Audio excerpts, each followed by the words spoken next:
Today I'm going to explain a 2015 film called 50 Shades of Grey. Spoilers ahead. Watch out and take care.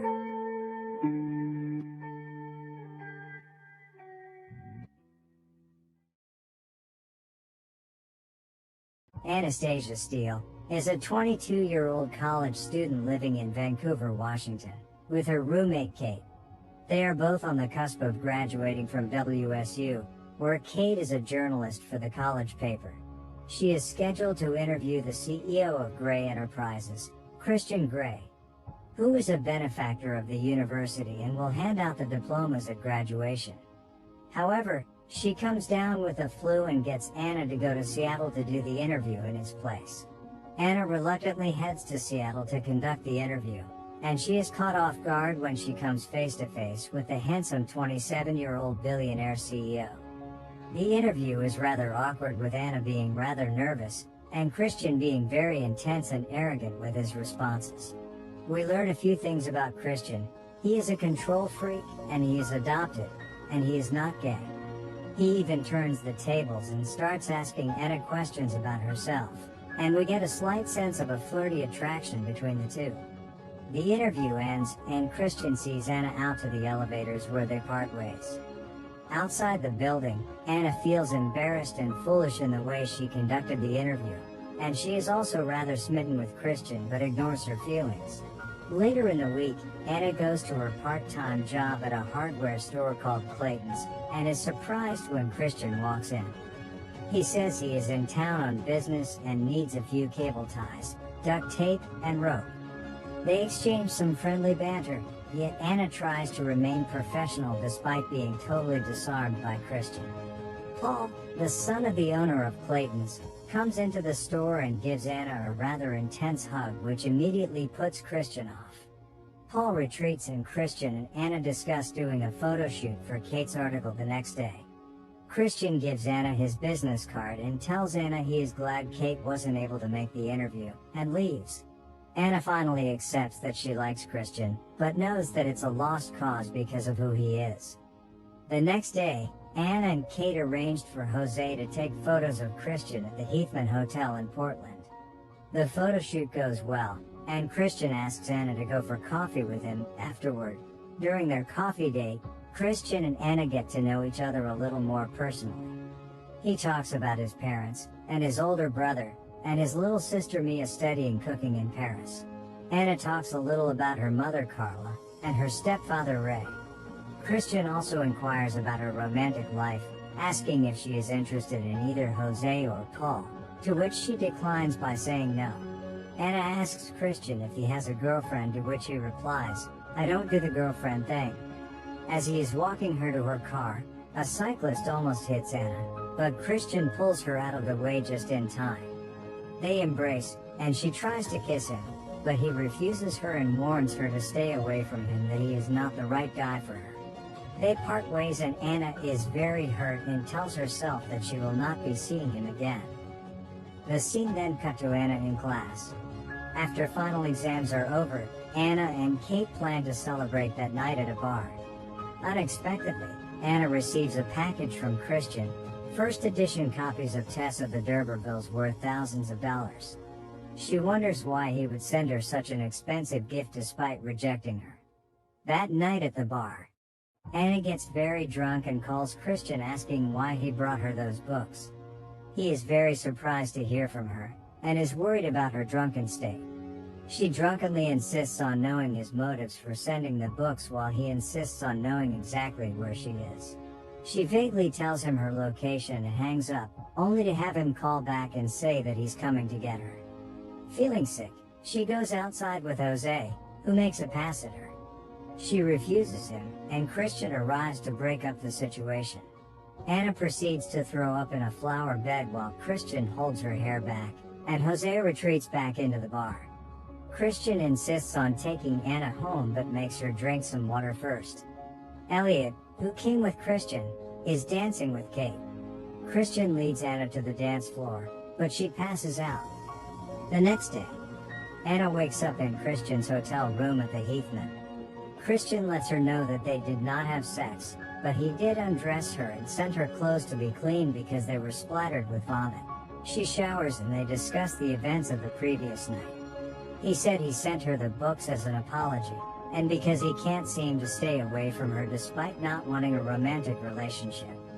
They discuss her future plans to apply for internships and move to Seattle after graduation. She tries to tempt him to touch her, but he clearly states that he won't until he has her written consent, and offers to take her to Seattle to his apartment to show her what he means by that. Extremely intrigued, Anna accepts.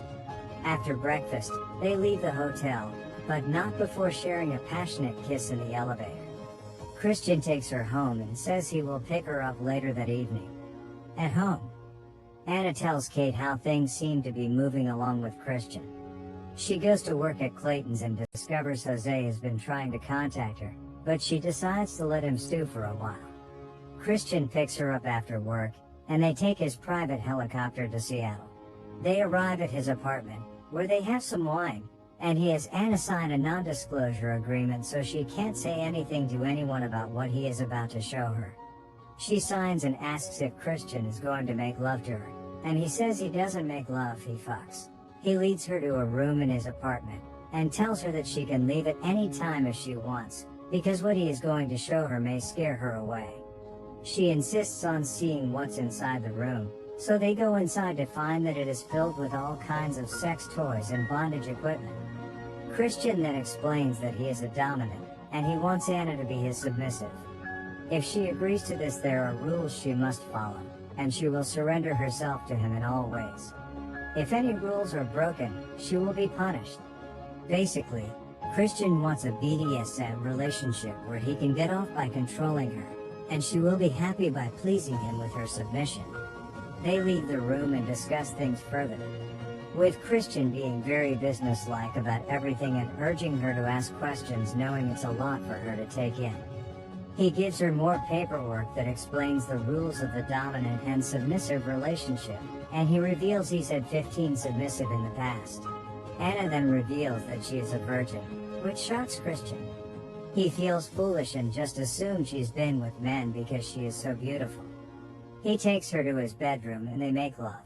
The scene then cuts to Anna in the bed. She walks up to Christian, who is playing the piano. He says he can't sleep because he isn't used to sleeping with anyone else. They go back to his bedroom and fall asleep together. In the morning, Anna fixes breakfast for herself and Christian while thinking about everything that has happened. Christian joins her and urges her to eat all of her breakfast. We then see both taking a bath and fooling around. Some moment later, he tied her to the bed and starts touching her. Suddenly they hear voices outside the room, one of which turns out to be Christian's mother. After throwing some clothes on, they go into the living room where Christian happily introduces Grace to Anna. Grace is glad to meet her and comments on not seeing Christian for 2 weeks, and she misses him. After a brief exchange, Grace leaves, and Anna takes a call from Kate. They talk a little and she hangs up. We then see her in her room. Christian walks in and Anna comments about his mom. She asks how many women have been in the room, which Christian replied by saying 15. After some brief talk, she then said she wants to go home. The scene cuts to both in a car. Anna is sleeping. Christian then stopped and said let them go for a walk. While taking a walk, Anna asks him how he starts doing BDSM things. Christian replied and said he was seduced by his mother's friend when he was 15 years old, and he was her submissive for 6 years. She asks if his mother knows about it. He said no, that she has no idea about any of it. Anna is disgusted that Christian was sexually abused as a teen, but he doesn't see it that way. Christian then takes Anna home. He gives her the contract wrapped in an envelope and they agree to see each other again on Wednesday. Inside her house, we see Kate and a man who came to repair Anna's laptop. Kate asks what is in the envelope, but Anna lied and said schoolwork. She then leaves. The scene then cuts to Anna reading the contract, but she's been rushed by Christian, who is telling her to sign it. She asked him what to research about. He told her submissive, but when she looked it up she is shocked to find out it's more than she thinks. We then see her in her room. She is shocked when Christian sneaked up on her with a bottle of wine. The scene then leads to both making out. Some moments later, Anna tried touching him but he refuses and asks if she has signed the contract. She said no. Christian then stood up to leave. She asked him to sleep over but he replies and said he doesn't sleep with anyone. He then leaves. The next day, Anna sends him a message and said she wants to sign the contract in a business meeting. Christian then replied and said fine by him. In the meeting we see both Anna and Christian. Anna tells Christian to remove some terms from the list like genital fisting, the use of bandages, and others. He then add an option to go on a date every week, her choice. They flirt a little and the meeting ends. Christian then sees Anna out. He tried persuading her to stay but she refuses and leaves. The scene then cuts to Anna's graduation day. Christian is the benefactor. He is then called out to give a speech, which he did, and then we see two female students talking about how handsome he is. Anna then replied to them and said he is gay. We then see Anna at a graduation party with his dad. Christian walks in and introduces himself to Anna's father. He asks how long have they known each other, which he replied and said a few weeks. After some brief talk they were both called to take a picture. In the next scene, we see both Anna and Christian in a house. They are celebrating Anna's graduation and their relationship. Some moment later, the doorbell rings and Christian takes Anna out to show her the car he bought for her. Anna is shocked and tried to reject the gift. She then asks about her own car, which Christian replied and said it's been sold. In the process of her talking to him, she rolled her eyes. Christian sees this offensive and she has disobeyed one of the rules. He takes her inside and spanks her as her punishment. After that, he then kisses her and said he's leaving for the office, and also said he will see her tomorrow. He then leaves. Anna's mother then called and apologized for not coming to her graduation. She also speaks about Christian and said Ray told her about him. The next morning, Anna is talking to Kate. She sees the new car keys and asks who is it for. Anna said it's hers and tells her Christian bought it for her. Some moment later she leaves. The scene then cuts to Anna at Christian's office. Christian walks in and pins her to the couch and kisses her. He then said he wants to take her to his playroom, to which she replied and said okay. In the playroom, Christian gives her some rules. Her hair must be braided and she must wear nothing, and also knee by the door. After some brief talk, they both make out. The scene then cuts to Anna sleeping. After some sleep, they get ready to go to Christian's parents' house for dinner, but before they leave they dance a little. At the dinner we see Christian's parents and his sister.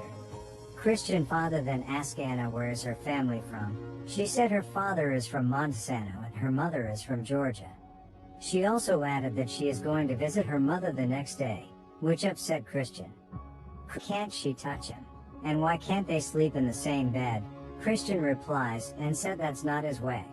The scene then cuts to Anna sleeping. Christian joins and shared his story. He said the mother that gave birth to him was a crack addict and she died when he was 4. The next morning, Anna arrives in Georgia. She is welcomed by her mom. She then joins her parents for dinner and they all share a little conversation about themselves and the food. Later on, we see Anna in the bed. She messages Christian saying she misses him. He replied and said he's going on a dinner with a friend. Anna then asks if it's Mrs. Johnson. He then tells her not to bother, and tried calling her but she didn't answer. The next day, Anna is drinking wine with her mother. She has broken the no drinking of alcohol rule in the contract. While she was with her, Christian messaged her and said he was coming to see her. She freaks out about it, but before she could tell her mom, Christian walks in. He introduces himself to Anna's mother. She then leaves to give them some privacy. Anna asks him how was his dinner with Mrs. Robeson. Christian replied and said it was fine, that she's just a friend, but Anna thinks she's a child abuser. Christian then tells her he has a surprise for her. The scene then cuts to both in the car. Anna asks what's the surprise. Christian replied and said he wouldn't tell her that they're almost there. The car then arrived at an airplane pad. They're welcomed by a man who introduces himself as their pilot. Inside the glider, Anna and Christian had a good time together. On land, Anna thanks him for the ride. They both chat a little. During their conversation, Christian receives a call that he's needed in the office. He takes Anna home before leaving. At home, Anna is in a car with her mother. She is leaving to Seattle. Anna's mom wishes Christian could stay longer to meet Bob. They talk a little and hug each other. The scene then cuts to Anna at the airport. She meets Christian's driver, who is waiting to pick her. She then arrives at Christian's office. He is talking on the phone but later hangs up and they both shared a kiss. He tells her to be in the playroom in 15 minutes. In the playroom, Christian tied her to the bed. He gives her the safe words, which are red and yellow, before covering her eyes and starts whipping her continuously. The scene then cut to Christian playing piano. Anna walks up to him. She is curious and asks why won't he let her in, and why can't they do things like normal people. She tried touching him but he stops her. He then stood up and walked out of her. She asks if it's because of the contract. Christian replied and said at the contract that it's a little redundant. She asked if the rules are redundant. He said no, they stand, and if she breaks them she will be punished. Anna asks why does he want to punish her, and if he wants to punish her right now. He replied and said yes. After some brief argument, Christian then yelled at her and said it's because that's who he is. But Anna is skeptical. She then asks him to show her his worst punishment, that it's the only way she can understand. Christian then takes her to his playroom. He tied her and said he's going to whip her 6 times and she must count along. He starts whipping her. After the 6 whips, Anna is in tears. Christian tries to confront her but he pushed him away and said he shouldn't come near her. She asks if that gives him pleasure before leaving the room. In bed, Anna is crying. Christian walks in and said she shouldn't hate him. She said she's not what he wants. Christian replies and said she's everything he wants. After a few talks, she tells him to leave, that she wants to be alone. Christian leaves. The next morning, Christian is sitting on the couch. Anna walks in and asks for her car back. Christian replies and said it's been sold and he will send her the check. She then leaves for the elevator. Christian stood up and tried following her but she stopped him by saying no. The movie then ends when she enters the elevator and they both mention each other's names. Subscribe to watch more videos like this. Turn on notifications. And leave a like, it really helps the channel out. Thank you for watching.